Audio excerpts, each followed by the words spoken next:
Hello dear friends, just imagine ಮಾಡಿ ನೀವು ಮನೆ ಮಂದಿ ಎಲ್ಲ ಕೂತು ಟಿವಿ ನೋಡ್ತಾ ಇದ್ದೀರಾ. ಸೊ ಟಿವಿಯಲ್ಲಿ ತುಂಬಾ ಒಳ್ಳೆ ಪ್ರೋಗ್ರಾಮ್ ಬರ್ತಾ ಇದೆ, ಖುಷಿಯಿಂದ ನೋಡ್ತಾ ಇದ್ದೀರಾ. ಆದ್ರೆ ಸಡನ್ ಆಗಿ ಯಾರೋ ಆ ಚಾನೆಲ್ ನ ಚೇಂಜ್ ಮಾಡ್ಕೊಂಡು ಯಾವುದೋ ಒಂದು ಬೋರಿಂಗ್ ಚಾನೆಲ್ ನ ಹಾಕೊಂಡು ಅಥವಾ ಬೋರಿಂಗ್ ಪ್ರೋಗ್ರಾಮ್ ಹಾಕೊಂಡು ಕುತ್ಕೊಳ್ತಾರೆ. ಇನ್ನೇನೋ ಇಂಟ್ರೆಸ್ಟಿಂಗ್ ಆಗೋದಿತ್ತು, ಆ ಸೀನ್ ನೋಡ್ತಾ ಇದ್ರೆ ತಕ್ಷಣಕ್ಕೆ ಚಾನೆಲ್ ಚೇಂಜ್ ಮಾಡ್ಬಿಟ್ರು. ಅವಾಗ ಏನಾಯ್ತು, ನಿಮ್ಗೆ ಆಬ್ವಿಯಸ್ಲಿ ಯಾರಪ್ಪ ಇದು ಚಾನೆಲ್ ಚೇಂಜ್ ಮಾಡ್ತಾ ಇರೋದು ಅಂತ ತಿರುಗಿ ನೋಡಿದಾಗ ಅದು ನಿಮ್ಮ ಪಕ್ಕದ ಮನೆಯವರು ಬಂದು ನಿಮ್ ಸೋಫಾ ಮೇಲೆ ಕುತ್ಕೊಂಡು ನೀವು ನೋಡ್ತಾ ಇರುವಂತ ಚಾನೆಲ್ ನ ಚೇಂಜ್ ಮಾಡಿ ತನಗಿಷ್ಟ ಬಂದ ಚಾನೆಲ್ ಹಾಕ್ತಾ ಇದ್ದಾರೆ. ಅವಾಗ ನಿಮ್ಗೆ ಏನನ್ಸುತ್ತೆ? ಆಬ್ವಿಯಸ್ಲಿ ಸಿಟ್ಟು ಬರುತ್ತೆ. ಜಸ್ಟ್ ನಿಮ್ಮ ಟಿವಿ ರಿಮೋಟ್ ತಗೊಂಡು ಆ ಚಾನೆಲ್ ನ ಚೇಂಜ್ ಮಾಡಿದಾಗ ಇಷ್ಟೆಲ್ಲ ಸಿಟ್ಟು ಬರುತ್ತೆ ನಿಮ್ಗೆ, ಹೌದಾ?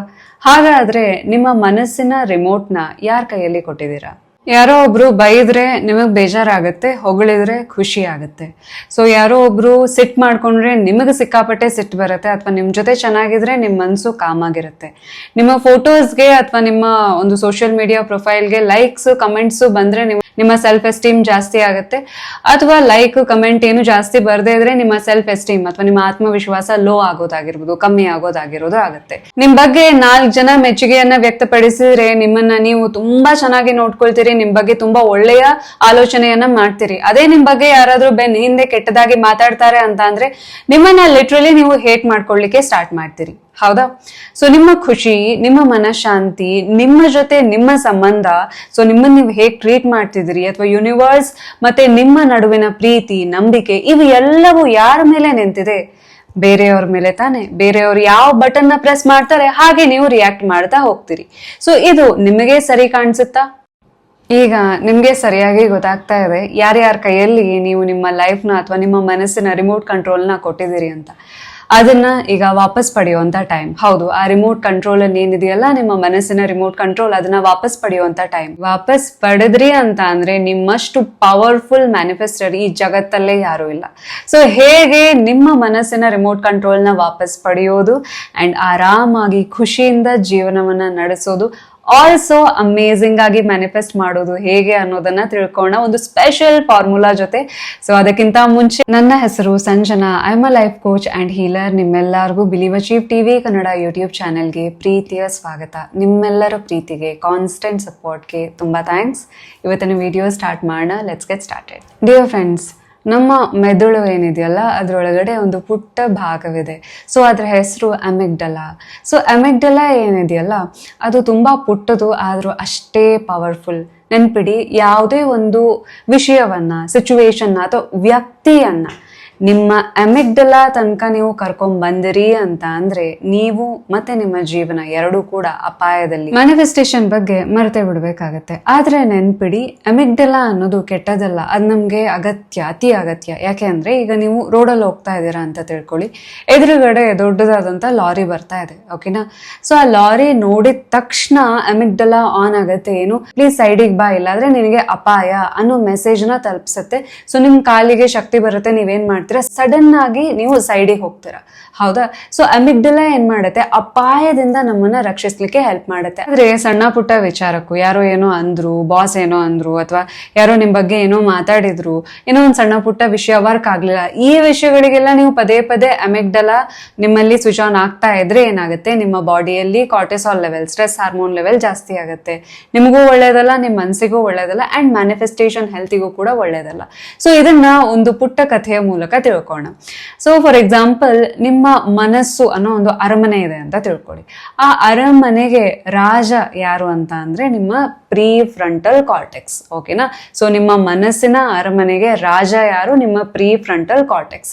ಏನು ಪ್ರೀ ಫ್ರಂಟಲ್ ಕಾರ್ಟೆಕ್ಸ್ ಅಂತ ಅಂದ್ರೆ ನಿಮ್ಮ ಮೆದುಳಿನ ನಿರ್ಧಾರ ತಗೊಳ್ಳುವಂತ ಬುದ್ಧಿವಂತ ಭಾಗ ಅದು, ಓಕೆನಾ? ಸೊ ಏನಾಗತ್ತೆ, ನಿಮ್ಮ ಅರಮನೆ, ನಿಮ್ಮ ಮನಸ್ಸಿನ ಅರಮನೆಯನ್ನ, ರಾಜನನ್ನ ಕಾವಲು ಕಾಯ್ಲಿಕ್ಕೆ ಅಮಿಗ್ಡಲಾ ಇದೆ, ಓಕೆನಾ?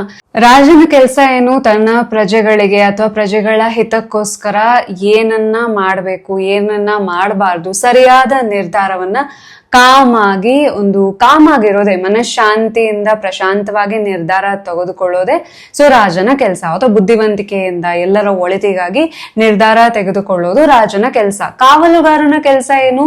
ನನ್ನ ರಾಜನಿಗೆ ಮತ್ತೆ ಅರಮನೆಗೆ ಯಾವುದೇ ರೀತಿ ಅಪಾಯ ಬರದೇ ಇರಲಿ ಅನ್ನೋದನ್ನ ಕಾವಲು ಕಾಯುವಂಥದ್ದು. ಓಕೆನಾ?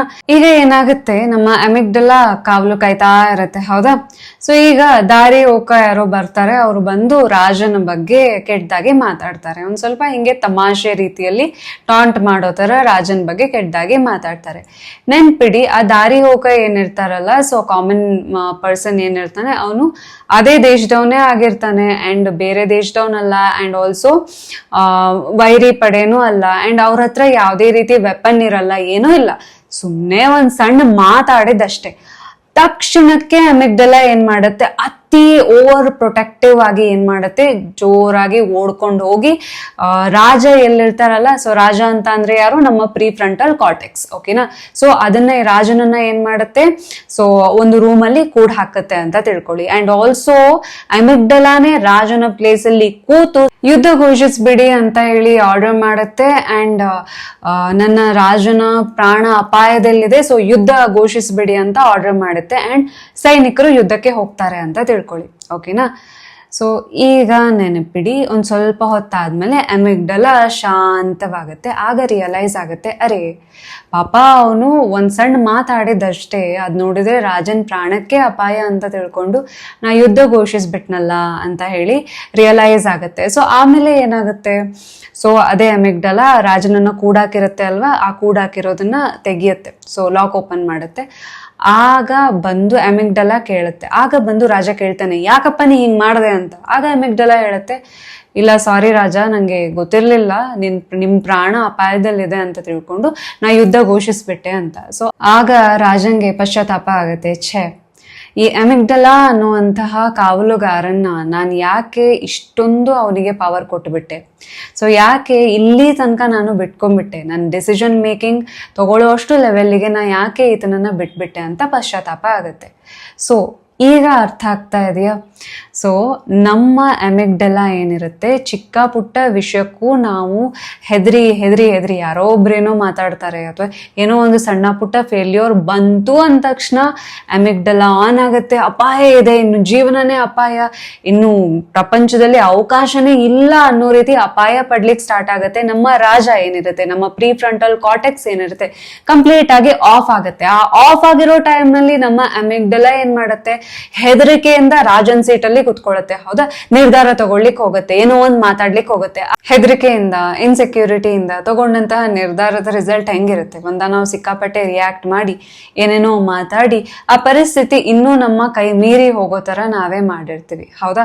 ಸೊ ಈಗ ನಿಮ್ಗೆ ಅರ್ಥ ಆಗಿರ್ಬೋದು, ಅಮಿಗ್ಡಲಾ ತನಕ ಯಾವುದೇ ವ್ಯಕ್ತಿಯ ಒಪಿನಿಯನ್, ಯಾವುದೇ ವ್ಯಕ್ತಿ ಅಥವಾ ಇನ್ಸಿಡೆಂಟ್ ನ ನಾವು ತಗೊಂಡು ಹೋಗೋಂಗಿಲ್ಲ. ಹೋದ್ವಿ ಅಂತ ಅಂದ್ರೆ ಎಲ್ಲದೂ ಅಪಾಯ ಅಂತ ತಿಳ್ಕೊಂಡು ನಮ್ಮ ಯೋಚನೆ ಮಾಡುವಂತ ಶಕ್ತಿ ನಮ್ಮ ಪ್ರೀ ಫ್ರಂಟಲ್ ಕಾರ್ಟೆಕ್ಸ್ ನ ಕುಂದಿಸುತ್ತೆ. ಇವತ್ತಿನ ಜಗತ್ತಲ್ಲಿ ನಮ್ಮೆಲ್ಲರಿಗೂ ಅತಿ ಅಗತ್ಯವಾಗಿರೋ ಸ್ಕಿಲ್ ಯಾವುದು ಗೊತ್ತಾ? ಹೊರಗಡೆ ಏನೇ ಆಗ್ತಾ ಇರ್ಲಿ, ಹೊರಗಡೆ ನಿಮ್ ಬಗ್ಗೆ ಯಾರು ಏನೇ ಮಾತಾಡ್ತಿರ್ಲಿ, ನಿಮ್ ಬೆನ್ ಹಿಂದೆ ಯಾರು ಏನೇ ಮಾತಾಡ್ತಾ ಇರ್ಲಿ, ಅಥವಾ ನಿಮ್ ಲೈಫ್ ನಲ್ಲಿ ಯಾವುದೇ ಇನ್ಸಿಡೆಂಟ್ ಆಗಿರ್ಲಿ, ಅದರಿಂದ ಟಕ್ ಅಂತ ಬೌನ್ಸ್ ಬ್ಯಾಕ್ ಆಗಿ ಮತ್ತೆ ಫೋಕಸ್ ಮಾಡುವಂತಹ ಸ್ಕಿಲ್. ಸೊ ಮತ್ತೆ ಫೋಕಸ್ ಮಾಡಿ ಅನ್ಬಾದರ್ಡ್ ಆಗಿ ಮುಂದುವರಿಯುವಂತಹ ಸ್ಕಿಲ್. ನೀವು ಆ ಒಂದು ಸ್ಕಿಲ್ ನ ಕಲ್ತ್ಕೊಂಡ್ರಿ ಅಂತ ಅಂದ್ರೆ ನಿಮ್ಮ ಮ್ಯಾನಿಫೆಸ್ಟೇಷನ್ಗೆ ಯಾರು ಅಡ್ಡಿ ಬರ್ಲಿಕ್ಕೆ ಸಾಧ್ಯ ಇಲ್ಲ. ನಿಮ್ಮ ಹೆಲ್ತ್, ನಿಮ್ಮ ಮೆಂಟಲ್ ಹೆಲ್ತ್ ಇರ್ಲಿ, ನಿಮ್ಮ ಫಿಸಿಕಲ್ ಹೆಲ್ತ್ ಇರ್ಲಿ, ಇವನ್ನೆಲ್ಲ ಬದಿಗಿಟ್ರೆ ನಿಮ್ಮ ಮನಸ್ಸಿನ ಖುಷಿ ನಿಮ್ ಕೈಯಲ್ಲಿರುತ್ತೆ, ನಿಮ್ ಮನ್ಸಿನ ಶಾಂತಿ ನಿಮ್ ಕೈಯಲ್ಲಿರುತ್ತೆ. ನಿಮ್ ಮನ್ಸಿನ ಖುಷಿ ಶಾಂತಿ ನಿಮ್ ಕೈಯಲ್ಲಿದ್ರೆ ಮತ್ತಿನ್ ಏನು ಬೇಕು, ಹೌದಾ? ಈ ಒಂದು ಪವರ್ಫುಲ್ ಆದ ಫಾರ್ಮುಲಾ ನೀವೇನಾದ್ರೂ ಯೂಸ್ ಮಾಡಿದ್ದೆ ಆದ್ರೆ ನಿಮ್ಮ ಲೈಫ್ ನ ಕ್ರಿಯೇಟರ್ ನೀವೇ ಆಗಿರ್ತೀರಾ. ಅಂಡ್ ನಿಮ್ಮ ಲೈಫ್ ನ ರಿಮೋಟ್ ಕಂಟ್ರೋಲ್ ಎಕ್ಸಾಕ್ಟ್ಲಿ ನಿಮ್ ಕೈಯಲ್ಲೇ ಇರುತ್ತೆ. ಸೊ ಆ ಫಾರ್ಮುಲಾ ಯಾವುದು? Smile, SMILE. ಈಗ ಸದ್ಯಕ್ಕೆ ಪೆನ್ ಪೇಪರ್ ತಗೊಂಡು ಈ ಫಾರ್ಮುಲಾನ ಡಿಕೋಡ್ ಮಾಡ್ಲಿಕ್ಕೆ ರೆಡಿ ಆಗಿರಿ. S, stop and scan. So ಏನಿದು ಸ್ಟಾಪ್ ಅಂಡ್ ಸ್ಕ್ಯಾನ್ ಅಂತ ಅಂದ್ರೆ, ಯಾವುದೋ ಒಂದು ವಿಷಯಕ್ಕೆ ನಿಮ್ಗೆ ಬೇಜಾರಾಗ್ತಾ ಇದೆ, ಅಥವಾ ಯಾವುದೋ ಒಂದು ಕೆಲಸ ಆಗ್ಲಿಲ್ಲ, ಒಂದ್ ರೀತಿ ಬೇಜಾರು ಅನಿಸ್ತಾ ಇದೆ, ಅಥವಾ ಯಾರೋ ಏನೋ ಅಂದ್ರೂ ಬೇಜಾರು ಅನಿಸ್ತಾ ಇದೆ. ಆ ಬೇಜಾರಿನ ಫೀಲ್ ನಿಮ್ಮಲ್ಲಿ ಬರ್ತಾ ಇರ್ಬೇಕಾದ್ರೆ ಸ್ಟಾಪ್. ಸೊ ತಕ್ಷಣಕ್ಕೆ ನಿಮ್ಮ ನಾಲ್ಗೆಗೆ ಕೆಲಸ ಕೊಡೋದಲ್ಲ, ಜಸ್ಟ್ ಸ್ಟಾಪ್ ಅಂಡ್ ಸ್ಕ್ಯಾನ್. ನಿಮ್ಮ ಬಾಡಿಯನ್ನ ಸ್ಕ್ಯಾನ್ ಮಾಡ್ಲಿಕ್ಕೆ ಸ್ಟಾರ್ಟ್ ಮಾಡಿ. ಸೊ ತಲೆ ನೋವು ಆಗ್ತಾ ಇದೆಯಾ, ಕೈಕಾಲ್ ನಡುಗುತ್ತಾ ಇದೆಯಾ, ಅಥವಾ ಈಗ ನಿಮ್ಮ ಚಿಕ್ಸ್ ಏರಿಯಾದಲ್ಲಿ ಒಂದು ರೀತಿ ಪ್ರೆಷರ್ ಫೀಲ್ ಆಗ್ತಾ ಇದೆಯಾ, ಬಾಡಿ ಹೀಟ್ ಅನಿಸ್ತಾ ಇದೆಯಾ, ಅಥವಾ ನಿಮ್ಮ ಹೊಟ್ಟೆಯಲ್ಲಿ ಏನೋ ಒಂಥರ ಎಳೆದಂಗ್ ಆಗ್ತಾ ಇದೆಯಾ, ಏನ್ ಆಗ್ತಾ ಇದೆ, ಸ್ಕ್ಯಾನ್ ಯುವರ್ ಬಾಡಿ. ಓಕೆನಾ? ಸೊ ಇದರಿಂದ ಏನಾಗತ್ತೆ ಅಂತ ಅಂದ್ರೆ ನೀವು ತಕ್ಷಣಕ್ಕೆ ರಿಯಾಕ್ಟ್ ಮಾಡ್ಲಿಕ್ಕೆ ಹೋಗಲ್ಲ, ಮತ್ತೆ ನಿಮ್ಮ ಅಮಿಗ್ಡಲ ಆನ್ ಆಗಲ್ಲ, ಅಲಾರ್ಮ್ ಏನಿದೆ ಆನ್ ಆಗಲ್ಲ. ಬದಲಾಗಿ ಏನು, ನೀವು ಶಾಂತವಾಗಿರ್ತೀರಿ. ಒಂದು ಫ್ಯೂ ಸೆಕೆಂಡ್ಸ್ ನೀವು ನಿಮ್ಮ ಕಂಟ್ರೋಲ್ ಅಲ್ಲಿ ತಗೊಂಡ್ರಿ ಅಂತ ಅಂದ್ರೆ ನೀವು ರಿಯಾಕ್ಟ್ ಮಾಡಲ್ಲ, ರೆಸ್ಪಾಂಡ್ ಮಾಡ್ಲಿಕ್ಕೆ ಹೋಗ್ತೀರಿ. ಸೊ ಅರ್ಧ ಕತೆ ಅಥವಾ ಅರ್ಧ ನೀವು ಯುದ್ಧ ಇಲ್ಲಿ ಗೆದ್ದಂಗೆ. ಮೈಂಡ್ಫುಲ್ ಬ್ರೀದಿಂಗ್, ಪ್ರಜ್ಞಾಪೂರ್ವಕವಾಗಿ ಉಸಿರಾಟ. ಸೊ ಈಗ ನೆಕ್ಸ್ಟ್ ಏನಂತ ಅಂದ್ರೆ 3 ಸಲ ಬ್ರೀದ್ ಇನ್ ಬ್ರೀದ್ ಔಟ್ ಮಾಡಿ, ಸ್ಲೋ ಆಗಿ. Take a deep breathe in slowly, ಬಾಯಿಂದ ಉಸಿರು ಬಿಡ್ತಾ ಇದ್ರ. ಓಕೆನಾ? ಸೊ 3 ಸಲ ಸ್ಲೋ ಆಗಿ ಮಾಡ್ತಾ ಇದ್ದಂಗೆ ನಿಮ್ಮ ವೇಗಸ್ ನರ್ವ್, ಮಾಸ್ಟರ್ ನರ್ವ್ ಏನಿದೆ ಆಕ್ಟಿವೇಟ್ ಆಗುತ್ತೆ. ಸೊ ಮೆದುಳಿಗೆ, ಸ್ಪೆಷಲಿ ಅಮೆಗ್ಡಲ್ ಆಗಿ ಒಂದು ಸಂದೇಶ ಹೋಗುತ್ತೆ, ಏನಂತ ಅಂದ್ರೆ ಆಲ್ ಇಸ್ ವೆಲ್, ಎಲ್ಲ ಸರಿಯಾಗಿ ನಡೀತಿದೆಯಪ್ಪ, ನೀ ಏನ್ ಟೆನ್ಷನ್ ತಗೋಬೇಡ ಅಂತ. ಸೊ ಅಪಾಯಕಾರಿ ಸನ್ನಿವೇಶ ಏನಿಲ್ಲ, ನೀ ಆರಾಮಾಗಿರು ಅಂತ. ಆಗ ನಿಮ್ಮ ಪ್ರೀ ಫ್ರಂಟಲ್ ಕಾರ್ಟೆಕ್ಸ್, ನಿಮ್ಮ ಬುದ್ಧಿವಂತ ಮೆದುಳಿದೆಯಲ್ಲ, ಅದು ಆನ್ ಆಗುತ್ತೆ. ಸೊ ಏನ್ ಮಾಡ್ಬೇಕು, ಏನ್ ಮಾಡಬಾರ್ದು, ಏನ್ ನಿರ್ಧಾರ ತಗೊಳ್ಬೇಕು ಅನ್ನೋದು ಕ್ಲಿಯರ್ ಆಗಿ ಯೋಚನೆ ಮಾಡ್ಲಿಕ್ಕೆ ಸಾಧ್ಯ ಆಗುತ್ತೆ. ನೆಕ್ಸ್ಟ್ ಏನು ಅಂತ ಅಂದ್ರೆ ಐಡೆಂಟಿಫೈ ಅಂಡ್ ಲೇಬಲ್. ಈಗ ಒಂದ್ ಸ್ವಲ್ಪ ಸಿಟ್ಟು, ಕೋಪ ಎಲ್ಲ ಬೇಜಾರು ಕಮ್ಮಿ ಆಗಿರುತ್ತೆ, ಆದ್ರೂ ಸ್ವಲ್ಪ ಉಳಿದಿರುತ್ತೆ. ಹೌದಾ? ಅವಾಗ ನೀವೇನ್ ಅಂದ್ಕೋಬೇಕು ನಿಮ್ ಮನಸ್ಸಿನಲ್ಲಿ ಅಂತ ಅಂದ್ರೆ, ಓ ಅವ್ರ ಮಾತ್ ನನ್ನಲ್ಲಿ ಸಿಟ್ಟು ತರಿಸ್ತು, ಬೇಜಾರ್ ಮಾಡ್ತು, ನನಗೆ ನನ್ನ ಬಗ್ಗೆ ಕಾನ್ಫಿಡೆನ್ಸ್ ಸ್ವಲ್ಪ ಲೋ ಆದಂಗೆ ಆಯ್ತು, ಸ್ವಲ್ಪ ಇರಿಟೇಷನ್ ಅನ್ನಿಸ್ತು. ಸೊ ಈ ರೀತಿ ನಿಮಗೆ ಏನ್ ಅನ್ನಿಸ್ತಾ ಇದೆ, ನಂಗೆ ಸ್ವಲ್ಪ ಭಯ ಅನ್ನಿಸ್ತು. ಸೊ ಲೇಬಲ್ ಮಾಡ್ತಿದ್ದೀರಿ ನೀವು. ಓಕೆನಾ? ಸೊ ನಿಮಗೇನ್ ಅನ್ನಿಸ್ತು ಅನ್ನೋದನ್ನ ನಿಮ್ ಮನಸ್ಸು ಒಳಗಡೆ ಹೇಳ್ಕೊಳ್ತಾ ಇದ್ರಿ, ಎಲ್ಲೂ ಅದನ್ನ ಸಪ್ರೆಸ್ ಮಾಡ್ತಾ ಇಲ್ಲ, ಬದಲಾಗೇನು ಹೇಳ್ಕೊಳ್ತಾ ಇದ್ರಿ, ನಿಮ್ಗೆ ನೀವೇ ಹೇಳ್ಕೊಳ್ತಾ ಇದ್ರಿ. ಓಕೆನಾ? ಸೊ ಅದರಿಂದ ಏನಾಗತ್ತೆ ಅಂತ ಅಂದ್ರೆ, ಇದನ್ನ ಸೈನ್ಸ್ ಅಲ್ಲಿ ನೇಮ್ ಇಟ್ ಟೇಮ್ ಇಟ್ ಅಂತ. ನೀವು ಯಾವಾಗ ನಿಮ್ಮ ಆಲೋಚನೆಗಳನ್ನ ಲೇಬಲ್ ಮಾಡ್ತೀರಾ, ಓ ನಂಗೆ ಅವಮಾನ ಆದಂಗೆ ಅನ್ನಿಸ್ತು, ನಂಗೆ ಅವಮಾನ ಆಯ್ತು ಅಂತ ಹೇಳ್ತಾ ಇಲ್ಲ ನೀವು, ನನಗೆ ಅವಮಾನ ಆದಂಗೆ ಅನ್ನಿಸ್ತು, ನಂಗೆ ಭಯದ ಫೀಲಿಂಗ್ ಆಯ್ತು. ಸೊ ಈ ತರ ಅನ್ನಿಸ್ತು ಅಂತ ನೀವು ಹಿಂಗೆ ಹೇಳ್ತಾ ಲೇಬಲ್ ಮಾಡ್ತಾ ಇರ್ಬೇಕಾದ್ರೆ ಆ ಒಂದು ಥಾಟ್ಸ್ ಅಥವಾ ಆ ಎಮೋಷನ್ ತನ್ನ ಪವರ್ನ ಕಳ್ಕೊಳ್ಳುತ್ತೆ. ನೆಕ್ಸ್ಟ್ ಏನು ಅಂತ ಅಂದ್ರೆ L for law of gratitude. ನೆನ್ಪಿಡಿ, 3 ವಿಷಯಕ್ಕೆ ತಕ್ಷಣಕ್ಕೆ ಥ್ಯಾಂಕ್ಸ್ ಹೇಳ್ಬಿಡಿ. ಸೊ ಕುತ್ಕೊಂಡು ಈಗ ನಮ್ಗೆ ಉಸಿರಾಡ್ಲಿಕ್ಕೆ ಗಾಳಿ ಸಿಗ್ತಾ ಇದೆಯಾ, ಡಿಯರ್ ಯೂನಿವರ್ಸ್ ಥ್ಯಾಂಕ್ ಯು, ನಂಗೆ ಉಸಿರಾಡ್ಲಿಕ್ಕೆ ಗಾಳಿ ಸಿಗ್ತಾ ಇದೆ, ಥ್ಯಾಂಕ್ ಯು, ಹೊಟ್ಟೆ ತುಂಬಾ ಊಟ ಸಿಗ್ತಾ ಇದೆ, ಥ್ಯಾಂಕ್ ಯು, ಒಳ್ಳೆ ಬಟ್ಟೆ ಹಾಕಿದೀನಿ, ಆಯ್ತು. ಯಾವ್ದಾದ್ರು ಒಂದು 3 ವಿಷಯಕ್ಕೆ ಠಕ್ ಅಂತ ನೀವು ಶಾರ್ಟ್ ಅಂಡ್ ಸ್ವೀಟ್ ಆಗಿ ಥ್ಯಾಂಕ್ಸ್ ಹೇಳ್ತಾ ಇದ್ರ. Power of gratitude. ಯಾವಾಗ್ಲೂ ಅಷ್ಟೇ, ಅಮಿಗ್ಡಲ ಹೈಜಾಕ್ ಆದಾಗ ಅಥವಾ ಸಿಕ್ಕಾಪಟ್ಟೆ ಪ್ಯಾನಿಕ್ ಆದಾಗ 3 ವಿಷಯಕ್ಕೆ, ಚಿಕ್ಕ ವಿಷಯಕ್ಕೆ ಆಗ್ಲಿ ನೀವು ಗ್ರಾಟಿಟ್ಯೂಡ್ ಹೇಳಿ ನೋಡಿ, ಆಗ ನಿಮ್ಗೆ ಗೊತ್ತಾಗುತ್ತೆ ರಿಯಲ್ ಮ್ಯಾಜಿಕ್ ಏನು ಅಂತ. ನೆಕ್ಸ್ಟ್ ಏನು ಅಂತ ಅಂದ್ರೆ E for elevate your response. ನಿಜ ಹೇಳ, SMIL ತನಕ ಬರೋ ತನಕ ನೀವ್ ಯಾವ ವಿಷಯಕ್ಕೆ ಡಿಸ್ಟರ್ಬ್ ಆಗಿದ್ರಿ ಅನ್ನೋದೇ ಮರ್ತೋಗಿರುತ್ತೆ. ಆದ್ರೂ ಕೂಡ ಅಂತ ಅಂದ್ರೆ ಎಲಿವೇಟ್ ಯುವರ್ ರೆಸ್ಪಾನ್ಸ್. ಆಗ ಡಿಸೈಡ್ ಮಾಡಿ ನೀವು ನಿಜಕ್ಕೂ ನಿಮ್ಗೆ ಈ ಎಲ್ಲಾ ವಿಷಯಕ್ಕೆ ನಿಮ್ಮ ಅಟೆನ್ಷನ್ ಕೊಡ್ಬೇಕಾ. ಯಾರೋ ಏನೋ ಅಂದ್ರು, ನೀವ್ ಅದಕ್ಕೆ ಕುತ್ಕೊಂಡು ನಾನ್ ಹಂಗೆ ನಾನ್ ಹಿಂಗೆ ಅಂತ ನಿಮಗೆ ನೀವು ಎಕ್ಸ್ಪ್ಲೇನ್ ಮಾಡ್ಬೇಕಾ? ಆದ್ರೆ ಸುಮ್ಮನೆ ಅವ್ರ ಪಾಡಿಗೆ ಅವ್ರು ಅಂತ ಇರ್ಲಿ ಅಂತ ನೀವು ನಿಮ್ ಪಾಡಿಗೆ ನೀವು ಮುಂದೆ ಹೋಗ್ಬೇಕಾ. ರೆಸ್ಪಾನ್ಸ್ ನೀವು ನಿಜವಾಗ್ಲೂ ರಿಯಾಕ್ಟ್ ಮಾಡ್ಬೇಕಾ ಅಥವಾ ರೆಸ್ಪಾಂಡ್ ಮಾಡ್ಬೇಕಾ ಅನ್ನೋ ಗೈಡೆನ್ಸ್ ನಿಮ್ಗೆ ನಿಮ್ಮ ಬ್ರೈನ್ ಕೊಡ್ತಾ ಹೋಗುತ್ತೆ, ನಿಮ್ ಮನ್ಸು ಕೊಡ್ತಾ ಹೋಗುತ್ತೆ. ಆಕ್ಚುಲಿ ಆ ಟೈಮ್ನಲ್ಲಿ SMIL ತನಕ ಬಂದಿರ್ತೀರಿ, ಹೌದಾ? ಆಗ ಈ ಎಲ್ಲಾ ಸ್ಟೆಪ್ಸ್ ಮಾಡ್ಕೊಂಡ್ ಬಂದ ತಕ್ಷಣ ನಿಮ್ಮ ಬ್ರೈನ್ ಇರ್ಲಿ, ನಿಮ್ಮ ಹಾರ್ಟ್ ಇರ್ಲಿ ಸಿಂಕಲ್ ಇರುತ್ತೆ. ಸೊ ಒಟ್ಟು ಸೇರಿ ನಿಮ್ಗೊಂದು ಒಳ್ಳೆ ನಿರ್ಧಾರ ತಗೊಳ್ಳಿಕ್ಕೆ ಹೆಲ್ಪ್ ಮಾಡುತ್ತೆ. ಇನ್ನೊಂದು ಸಜೆಷನ್ ಅಂತ ಅಂದ್ರೆ, ಯಾರು ನಿಮ್ಗೆ ಇರಿಟೇಟ್ ಮಾಡ್ತಾ ಇದಾರಲ್ಲ ಅವ್ರಿಗೆ ಬೋರ್ ಮಾಡ್ಬಿಡಿ. Don't entertain. ಸೊ ಯಾವುದೇ ಒಂದು ಮಾತಿರ್ಲಿ, ಬೇರೆಯವ್ರ ರಿಯಾಕ್ಷನ್ ಇರ್ಲಿ, ಅಷ್ಟು ಎಂಟರ್ಟೈನ್ಮೆಂಟ್ ಕೊಡ್ಬೇಡಿ. ನೀವು ಯಾರಿಗೆ ನೀವು ಜಾಸ್ತಿ ಎಂಟರ್ಟೈನ್ ಮಾಡ್ತೀರಾ ಅವ್ರಿಗೆ ನೀವು ಅಷ್ಟು ಇಂಪಾರ್ಟೆನ್ಸ್ ಕೊಟ್ಟಿದ್ದೀರಿ ನಿಮ್ಮ ಲೈಫಲ್ಲಿ ಅಂತ ಅರ್ಥ. ಆಕ್ಚುಲಿ ನಿಮ್ಮ ಬ್ರೈನ್ ಡಿಸೈಡ್ ಮಾಡುತ್ತೆ. ಸೊ SMIL ಈ ತನಕ ಹೋಗೋ ತನಕ ಡಿಸೈಡ್ ಮಾಡುತ್ತೆ, ಬೇಕಾ ಇದಕ್ಕೆ ಇಷ್ಟ ನನ್ನ ಅಟೆನ್ಷನ್ ಕೊಡಬೇಕಾ ಬೇಡವಾ ಅಂತ. ಸೊ ರೈಟ್ ಡಿಸಿಷನ್ ತಗೊಂಡು ಆರಾಮಾಗಿ ಆ ಪ್ಯಾಟರ್ನ್ ನ ಇಂಟರಪ್ಟ್ ಮಾಡಿ ನಿಮ್ಮ ರಿಮೋಟ್ ಕಂಟ್ರೋಲ್ ವಾಪಸ್ ನಿಮ್ ಕೈಗೆ ಬರುತ್ತೆ. It is most powerful. ನೀವು ನಂಗೆ ಮೆಸೇಜ್ ಮಾಡ್ತೀರಿ, ಹೌದಾ, ತುಂಬಾ ಬೇಜಾರಾಗಿದೆ, ನಂಗೆ ತುಂಬಾ ಟೆನ್ಷನ್ ಆಗಿದೆ, ನಾ ಏನ್ ಮಾಡ್ಲಿ ಅಂತ. Please use this video. So use ಮಾಡಿ, ಇದನ್ನ ಪ್ರಾಕ್ಟೀಸ್ ಮಾಡಿ, ಅಂಡ್ ಇದರಿಂದ ಏನ್ ನಿಮ್ಗೆ ಒಳ್ಳೇದಾಯ್ತು ಅನ್ನೋದನ್ನ ನನಗೆ ತಿಳಿಸಿ. ಸೊ ಇವತ್ತಿನ ವಿಡಿಯೋ ನಿಮ್ಮೆಲ್ಲರಿಗೂ ಹೇಗೆ ಅನಿಸ್ತು ಅಂತ ಖಂಡಿತ ತಿಳಿಸಿ. ಅಂಡ್ ಯಾರೆಲ್ಲ ನಿಮ್ಮ ಲೈಫ್ ನ, ನಿಮ್ಮ ಮನಸ್ಸಿನ ರಿಮೋಟ್ ಕಂಟ್ರೋಲ್ ನೀವು ವಾಪಸ್ ತಗೊಳ್ಳಿಕ್ಕೆ ರೆಡಿ ಇದ್ದೀರಾ, ಕಮೆಂಟ್ ಸೆಕ್ಷನ್ ಅಲ್ಲಿ SMILE ಅಂತ ಟೈಪ್ ಮಾಡಿ. ನಿಮ್ಮೆಲ್ಲರಿಗೂ ಒಳ್ಳೇದಾಗ್ಲಿ. Thanks for watching. Thank you so much.